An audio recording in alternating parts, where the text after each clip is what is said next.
What's going on, guys? It's Filmington. In today's video, it's going to be somewhat analytical. We're going to be talking about team markets in baseball and how much that affects a player's hobby, when it affects their hobby, when it might not.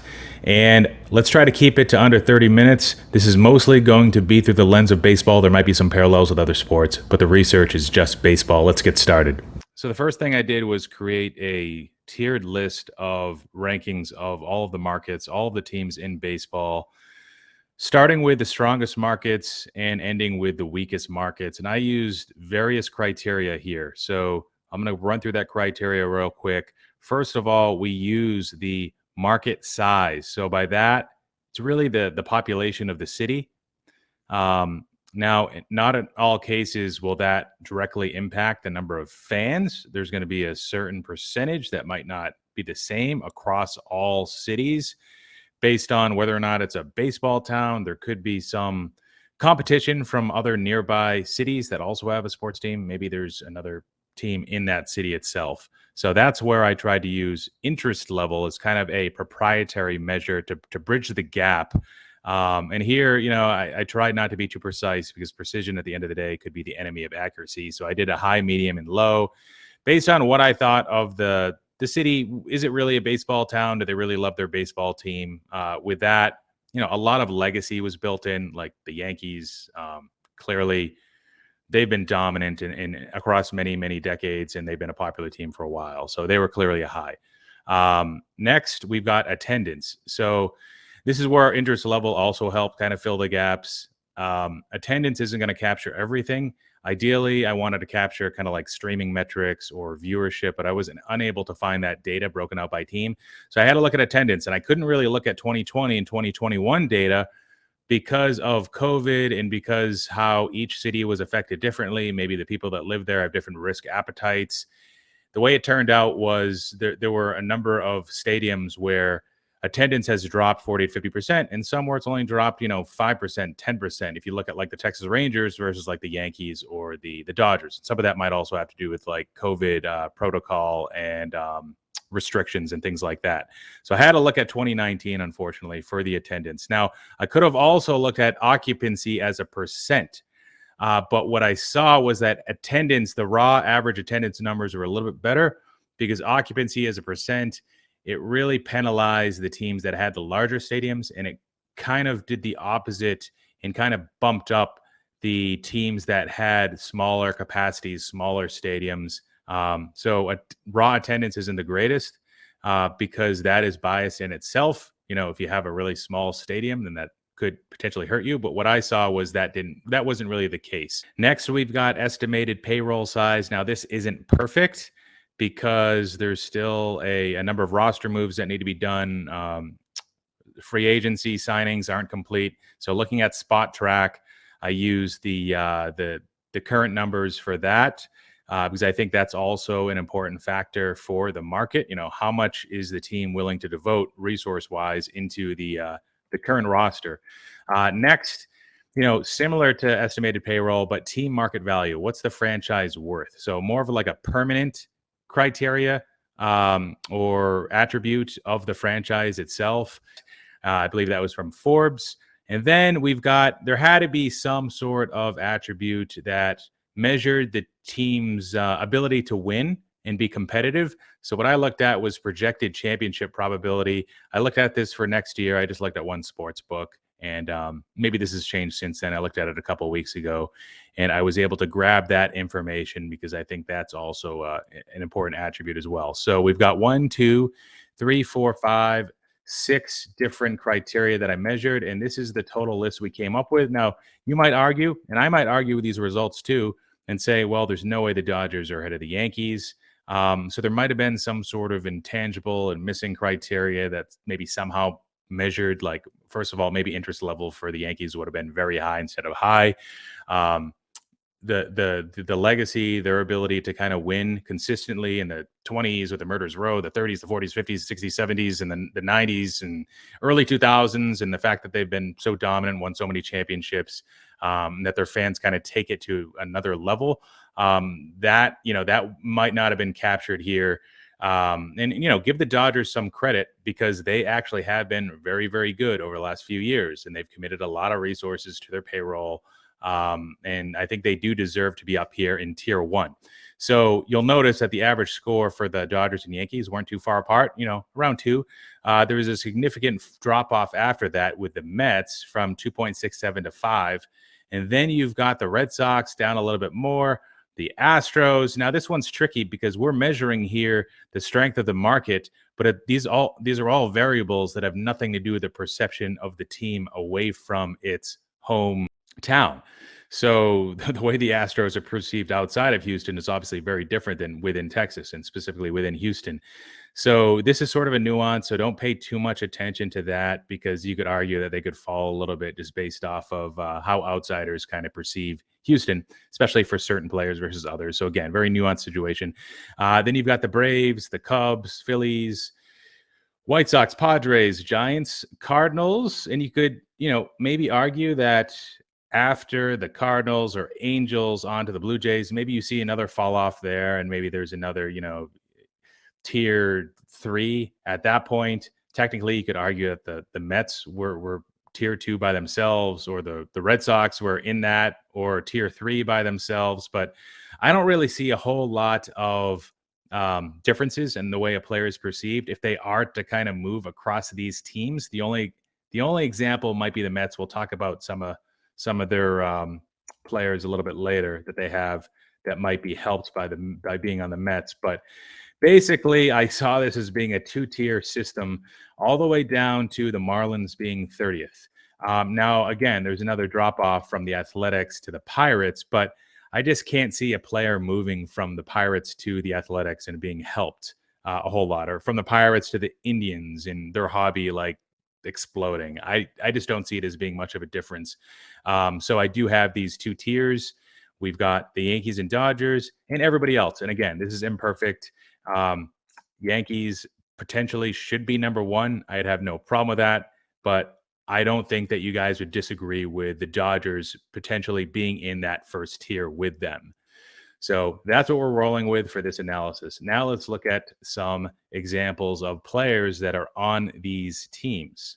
So what we've taken here is 4 of the teams that finished in the top half of my rankings. So you've got the Braves at number 6, Cardinals at number 12, Red Sox at number 4, and Yankees at number 2. And we're going to go down the list of teams and start to talk about players on those teams and whether they're truly being benefited from being in that market. How much are they really being helped by being in one of those, top 10 or in the Cardinals case, top 12 markets? So let's start with the Braves. So some guys that come to mind are going to be Freddie Freeman, Ronald Acuna, and Ozzie Albies. Now, starting with Freddie Freeman, if you look at his hobby and you look at his price trending, and we will show concrete examples for some of these players, but with Freddie Freeman, I think he benefits most from being on national TV. So you look at, how he's done price-wise over the last couple of years, you'll probably see a spike over the last 2 Octobers, regardless of whether he won a World Series championship or not. I think that's where he really gets noticed, right? Or if he's making some sort of an MVP run, I think that's where he sees his spike. I don't know how much he's being helped by being in the number 6 market. Actually, I think he's actually on a lot of people's list of being one of the more underrated players in the game. If anything, he's not getting the attention that he deserves. Next up, Ozzie Albies. So not that his hobby is completely dead, but it's been relatively flat over the last 2 years. And it's almost like nobody really wants to go out of their way to pick him up. With Ronald Acuna, now in his case, I don't know if that being on the Braves is really helping him. I think he's the type of player where he's potentially just so good that he transcends his market. And whether he was on the Giants or the Arizona D-backs or the Padres, which is also a top 10 market, or the Braves, or maybe even a slightly better situation like the Red Sox, I don't know if his prices would be that different, in my opinion. Now, next up, let's talk about the Cardinals. We're going to get in some data here. Cardinals are number 12. The 2 guys I think of first are probably Nolan Arenado and Paul Goldschmidt. So in both of those guys moved from situations that were less favorable to the Cardinals over the last couple of years. So with Arenado, he moved from what I had as the number 17 best situation with the Rockies to number 12. Paul Goldschmidt bumped up from number 21 to number 12. So if you were to look at Nolan Arenado, he was traded February 1st this past year. And I believe they locked him up for 6 to 7 years. Let's look at some data. We're going to be referring to card ladder charts today and charts from market movers. So first, we've got the 2013 Topps Update base PSA 10 of Nolan Arenado. So again, the trade was in early February this past year. We're looking at his prices over the last couple years. So if you look at February of 2021, sure, his prices spiked up a little bit, but they were heading up before that anyways, it looks like. But they did seem to jump on at least the rumors that he would be getting traded to the Cardinals. And that certainly helped. But then you've got like kind of like him falling a bit. And this is March. This is usually, a player's period of anticipation where their hobbies like flat or climbing in anticipation of the season. At least that's how it's worked for a lot of players this past year, a lot of modern players. And his hobby's already falling to 200. By the time the season starts in late March, it's already down to about 200. And then you've got the performance during the season, which, okay, we could argue here. His counting stats were down. Home runs and RBIs were down a bit. His defensive prowess was still there. And if you're to look at his ballpark adjusted stats, he did what a lot of people thought he would do. He basically replicated the OPS that he had on the road, is basically his average on the road when he played for the Rockies, away from that big ballpark advantage at home. He put up a similar, I think it was around an 800 OPS were the stats that he put up this past year. So by his standards, would consider it like basically a pretty good season, not too much worse than what he's done, what he's capable of doing. So then you see today his hobby it's slid all the way down to like 125, 120. It's come up a little bit to 115. The base cards have fallen out of style, but due to this such temporary peak, you wonder if it was really just the hype around him switching teams and it wasn't actually a material impact to his really even short or long-term hobby. And it was more just him being in the news that kind of led to this spike. And now we're like, okay, does being on the Cardinals actually help his value or not? The pop on this card isn't that high, but I could see a counterpoint being, well, it's still a base card. It's a PSA 10, and those have kind of fallen out of favor in the hobby. So I can see that. That's why we're looking at data of additional players, because we want to look at enough of a sample size and kind of sift through all these nuances to try to come up with a stronger conviction behind our thesis. Now, with Paul Goldschmidt, he had a 4.9 WAR this past year, which is very similar to the 5.1 WAR he put up in 2018. That was the last time he played for the D-backs. If you were to look at his data, we're not going to look at it here, but the Topps base PSA 10 values have doubled since early 2018. But they've gone up, but it's been a bunch of years, and it's probably more indicative of card inflation. It's been over 3 years, and it's a relatively low pop card. So it's still tough to tell whether or not he was actually truly helped by the move to St. Louis. All right, now let's look at the Red Sox. So a couple players that come to mind are Xander Bogaerts and Rafael Devers. Bogaerts, he's got a career 32 WAR at age 29. That's pretty impressive. Fangraphs WAR, at least. And he's another guy, kind of like Freddie Freeman, where a lot of people are just saying, this guy's undervalued. He gets no respect. He's just not flashy enough, or there's shortstops that are better, or he's just undervalued and he deserves to be worth more. Now, I recall a point probably towards the middle of the season this year where his values did spike.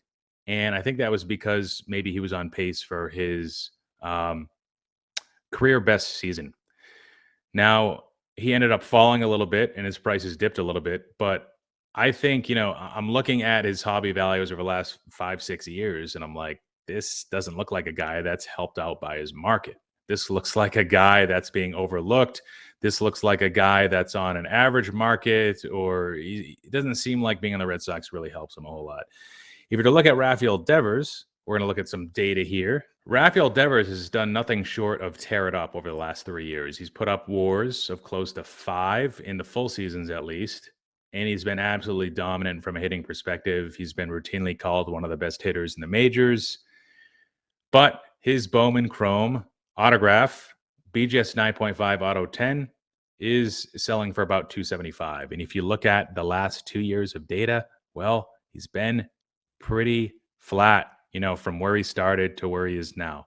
So another guy, a lot of people are calling him underrated. He's clearly a great hitter. Are his values not there yet? And has he not exploded yet? Because there's too much competition from a hobby standpoint with other young players like Juan Soto and Ronald Acuna that might just be a little bit better than him.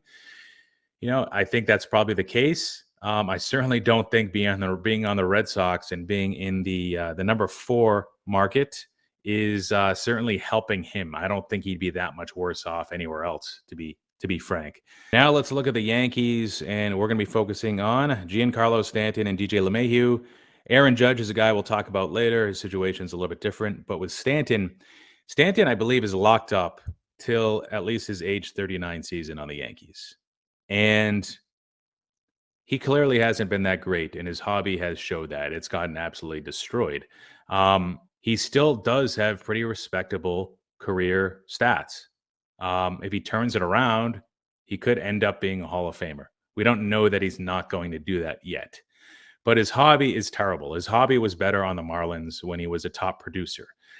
That last season on the Marlins, what was that, 2017, where he won the MVP, where he hit over 50 home runs, led the league in RBIs, I believe, led the league in slugging. His hobby was doing quite well then. And if you remember the list of rankings, that was a number 30 overall market. Now he's in the number 1 or 2 market, and his hobby's trash. So clearly performance is a big factor. How much is the market really helping him out? Now, DJ LeMahieu is another example. This is his PSA 10 base rookie from 2011 Topps Update. Not a whole lot of that product's being opened anymore, of course. Pop 515, we're looking at data over the last 2 years. If you guys remember, he was in the running for MVP last year. He missed some time, and he still finished top 3. He had a great season. A lot of Yankees fans will call him the most important, at least offensive component to their team. He does things that a lot of other guys on their team are not capable of doing. So you'll see that he saw a pretty big spike towards probably the second half of the 2020, shortened 2020 season. It came down a little bit, and we saw a gigantic spike during the boom this past year. And then he's fallen precipitously with his performance, with the hobby kind of maybe moving away from base cards. But this is a very low pop base card. And now he's down to about $50 for like the most important player on the Yankees, who I believe just got signed to a small extension. $50-$60 for this low pop card doesn't really make sense. But, his performance was pretty bad this year. It was pretty bad. How much is being on the Yankees helping him? So I already know what a bunch of guys are thinking. You're looking at these teams, these situations, and you're thinking that some of these teams are just crowded with stars. They take away from each other's performance because they overshadow one another. So it's almost like you have to stand out amongst your peers within that team in order to get noticed within the hobby, right? Well, I would argue against that, and I would say, I think there's 2 parts here. First of all, I don't think that's accurate, because if you look at the Angels, at one point in 2021, Mike Trout and Shohei Ohtani's hobby values, if you looked at like their Bowman Chrome autograph, they were probably 2 of the top 3 most expensive players at one time in the hobby. So they're both on the same team, and it's not even the hugest market. So are they cannibalizing each other's hobby? I don't think so. I think people, investors, speculators, flippers, collectors have gotten smart enough to realize when a player is good, they're good. Go after the skills. Everything else will kind of fall into place if a player performs the way that you expect them to be. If they accomplish what you expect them to accomplish statistically. Also, um, if you seek out players just because of their markets, well, guess what? A lot of these top markets are going to be some of the more competitive teams, and naturally, they're going to be the teams that have the highest concentration of superstars. So it's like a reason to not go after players in larger markets, because if you think that the overshadowing aspect and the competition amongst each other on one team is actually a thing that'll materially affect values, then maybe you shouldn't be going after players on the top teams. Maybe there could be some cases where one player overshadowing another is definitely happening. You look at the Yankees with Giancarlo Stanton, obviously hurt because of his performance. Maybe the fact that him and Aaron Judge are kind of similar in their ability to hit the ball 600 feet, exit velocities, big right-handed dudes. I think they've each won at least one home run derby. They both take advantage of the short porch and right. Clearly, Aaron Judge walks a little bit more, and he's been better. But they've both been incredibly streaky. So maybe that is hurting Stanton a little bit more. But I think in general, my view is that competition within one team is something that's not going to hurt and cannibalize hobby values. If markets don't matter that much, then what's really driving values? So we're going to be talking about other players and what I think's happened with them. So Christian Yelich, good example here, plays for the Milwaukee Brewers. He went to a better situation. What was the year? 2018, maybe. He moved from the 30th best situation with the Marlins to what I have now is the 15th. Might not have been 15th right away, but right now I have it as the 15th. And the values have been mostly correlated to his performance. I think it took after the first MVP season, it kind of took him to kind of replicate that for people to really be drawn to him in the hobby. But, he's a guy that's kind of gone up with the performance, and he's gone down with the bad performance, what we've seen over the last couple of years. So if you try to attribute his hobby values to something, it wouldn't be the team that he played for or moved to. It would be what he did on the field. What was his performance? Another example, Trey Turner. Trey Turner got traded from the Nationals to the Dodgers, a top 2 situation, on July 30th, 2021. And they don't get him for too much longer. He's a free agent in 2023, at least right now. And you'll kind of see where his values spiked from the $60 range. They went all the way up. Well, there's this one sale, right? On August 10th. So, this period was when he got traded, but then his values went back down. And I believe he actually performed really well, at least in the regular season. But his values, they kind of flattened out a little bit, went up a bit with the playoffs coming up, and then they came way back down. Of course, he had that historically bad performance, and he's been really bad throughout his career in the playoffs. But now he's right back where he started. Had a great year. Didn't finish top 3 in MVP voting. I'm going to guess he finished probably 5th. I think Austin Riley finished 4th. But yeah, so he's right back where he started. His values are really in line with where he was for a majority of the season when he was with the Nationals. And again, he had a really nice second half, or at least final few months. So what do I see from this? I see a guy who benefited from being in the headlines, kind of like the situation of Nolan Arenado, and his prices came right back down. Maybe being in the headlines and being on national TV, where a lot of guys weren't in October, and making it somewhat deep into the playoffs also helped. But he's right back where he started, basically. So I don't know if being on the Dodgers and improving his situation a ton and actually jumping from tier 2 to tier 1, I don't even know if that really helped him a whole lot. Now, some other examples of players that these guys are performing really well in bad markets. Bobby Witt Jr., not up with a big league club yet, but everybody knows that when he does get called up, it's going to be for the Royals, and that he is in the number 24 situation. Wander Franco in the Rays would have been dead last in their market if they weren't such a competitive organization. And I actually think their payroll's actually higher than some of the other bottom feeder teams at this point, especially after that Wander signing, right?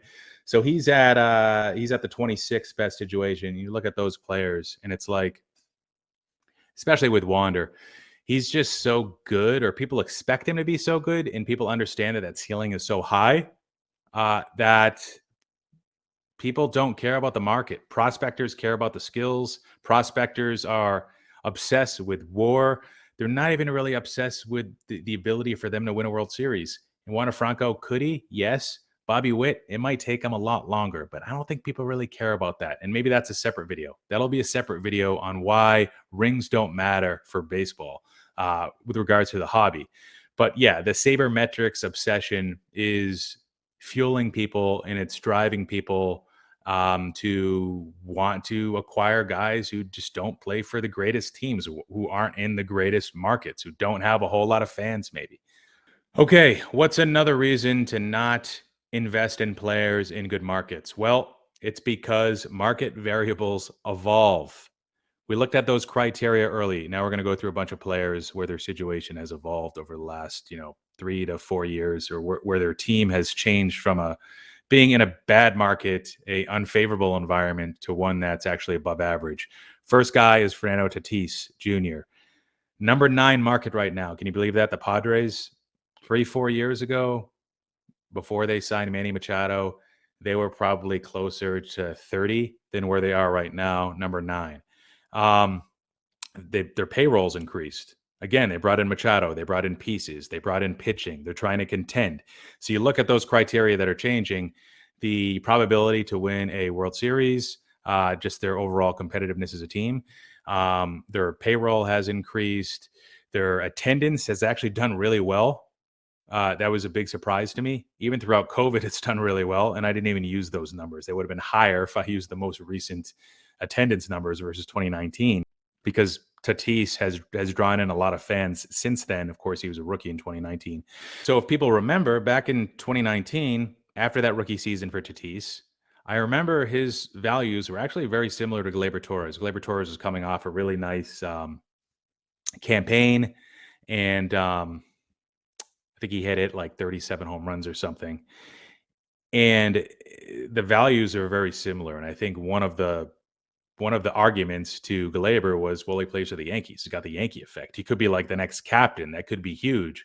And then discounting Tatis at the same time, being like, yeah, well, is his team ever going to make the playoffs? Does anybody really care about the Padres? What if he gets locked up by the Padres? That could really hurt his value. And it's funny to look at it now. Clearly, Glaber, another situation where his performance has tumbled, and being on the Yankees hasn't saved him. The performance has really hurt him a lot. Lou Bob. So Luis Robert, he's in the number 10 situation. If you look at the White Sox, kind of like they're in a similar situation with the Padres 3, 4 years ago, before they started to spend money and try to be competitive. Yeah, I mean, Chicago is a good baseball town, but the Cubs were the stronger market of the two. And the White Sox weren't competitive for quite a long time, but they've made some serious moves, and they signed Lou Bob to a big extension, which at the time was something that we didn't see a whole lot of. Payroll increased, projected championship probability coming into this season. I think they were one of the top teams in the AL, actually. So his situation's improved. Another guy is Vlad Guerrero Jr. So this is one of the reasons why using a city population, I wanted to also include interest level, because Toronto, they do have like a top 5 population, I believe, with regards to all of the cities in baseball that have teams, but they're mostly known for being a hockey town. In spite of that, though, Vlad Guerrero with the Blue Jays, I now have him as a number 14 team. Again, this is a team that's completely changed their ways. In 2019, when he came up, wasn't really like this. They did have some solid years probably 7, 8 years ago, but this is a team that wasn't really that competitive for a while. They didn't really have the pitching, but now they've made a bid for pitching. So the number 14 market, in spite of being in Canada, that's really solid. This is a team that sees their young, youthful offense, and they're trying to build around them. And they've improved their situation. And this one will probably be a surprise to some of you, but Ronald Acuna being on the Braves number 6. I remember a time in 2018 where everybody was saying, well, it's too bad he's on the Braves. They'll never win a ring because they stink. And they went through a period of stinking for a long time, 10 to 15 years, just not being very good at all. So if you were to use my criteria back 4 or 5 years ago, based on their attendance, based on some of these more variable criteria, with the maybe not so much the value of the franchise, but the payroll and their ability to win and contend for a World Series, they would have been probably not even in the top 15. Certainly not in the top 10. And now they're number 6. So that's changed quite a bit. So situations tend to change. So it's almost a reason for going after teams in smaller markets. Their situation could evolve. Another guy we'll talk about is Juan Soto. And it's sort of like Wander Franco and Bobby Witt, as we talked about. And we don't know if Bobby Witt's going to be as good as a lot of people think. With Juan Soto, the market didn't really evolve for him. The team hasn't really gotten that much better. I think they actually went through a period where they were the favorite to win the National League pennant multiple years in a row before he even joined the team. Clearly, yeah, they won a World Series afterwards, but they weren't expected to that year. They were a pretty big underdog. They were the wild card team. They just got hot at the right time. So Juan Soto's situation hasn't gotten better. What's around him? He's a guy that his hobby hasn't really suffered because he's just too good. We talked about a little bit with Acuna.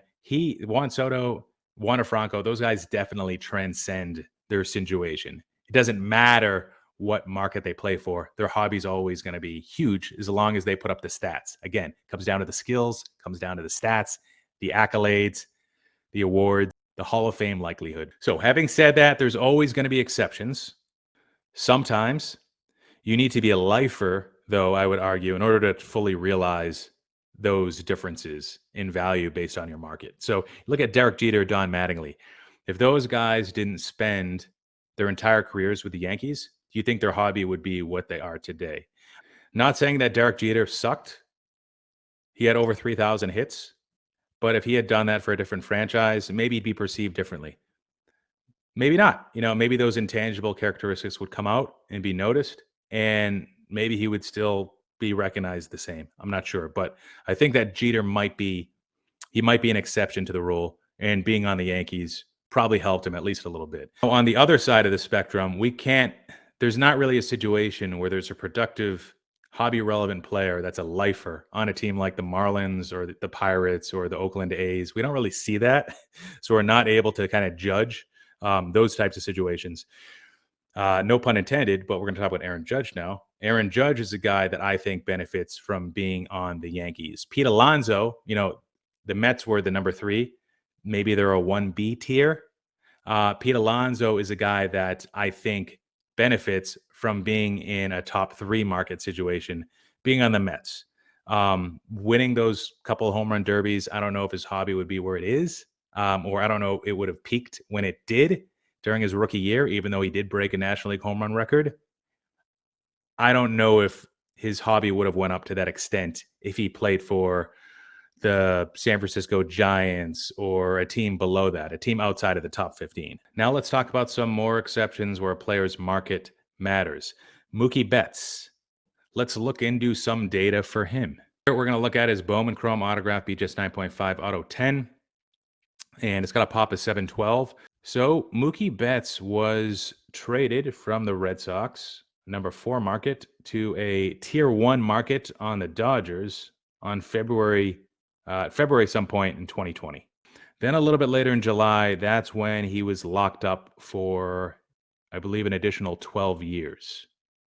So what you'll see is going back to 2020, you'll see a pretty big jump. You don't see a jump at the initial trade that much. When he was locked up long term in July, then you kind of see a little bit of a spike, right? From like $500 to about $700. And that's when Gary V, I think in early August or late July, that's when he kind of jumped on the bandwagon of Betts. So there's a lot of different factors that are driving these prices. With some of the base cards we looked at earlier, well, you could argue that some of the falling off was due to people's aversion from base cards, which started to happen Q2 this year, probably. So that's why we need to look at as many examples as possible in different types of cards. So things really started to get crazy after that. And then came the potential MVP that he was competing for, which potentially led to his prices going even higher. And then we see this gigantic jump in January with the boom of 2021.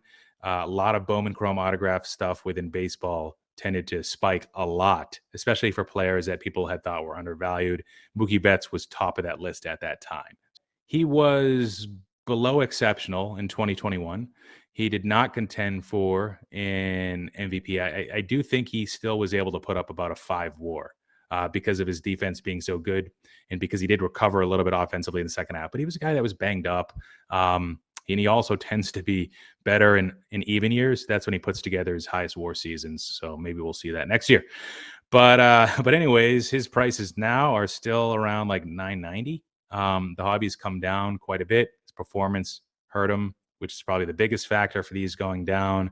So this is a case where I think that it wasn't the initial trade to a tier one team, but I think that long-term commitment, which we didn't see, if you recall, with Trey Turner.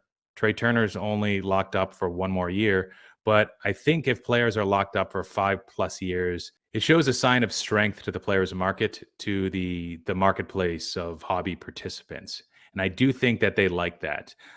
For that to happen, though, I think it kind of needs to be a full jump in tier.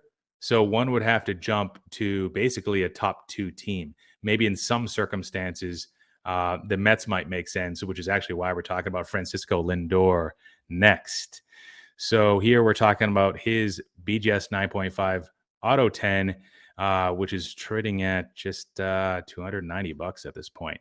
So if you look at his values over the last 2 years, he was traded on January of 2021. So a similar situation, Mookie Betts, where he was traded and locked up a few months later. And he was locked up in April of 2021 for 10 years. So Mookie Betts was 12 years. He's 10 years. And he was pretty bad in 2021. He was particularly bad in April. Lindor jumped from the 27th best situation to the number 3 best situation. So from a tier 2 to another tier 2, or maybe a tier 1B, depending on how you classify the Mets and where they fall.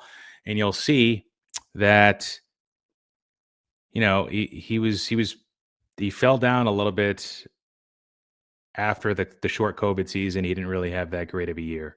And that season wrapped up, the regular season wrapped up the end of September, or maybe early October. So you see this sale after that season about 318. So it probably fell based on performance.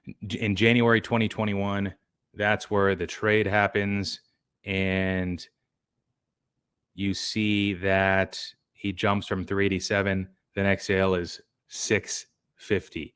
So is it the hype? Is it him being in the news, or is it him moving situations to a stronger market team? This is where it gets kind of difficult, because here it looks like he's doing pretty well. And then the anticipation of the season, it goes up a little bit more. He was signed to a long-term deal on, I believe, April 1st of 2021. But the next sale, 660. So he's able to kind of keep that. He had a really bad first week or two of the season. I believe actually in April, he batted 182. But this is where the performance really starts to hurt him. So he dips. He dips throughout April. And the next sale being in August, he's way down. So going down from 721 to 297 after just a few sales of this card. And he doesn't really recover that much. 350, 375, 225.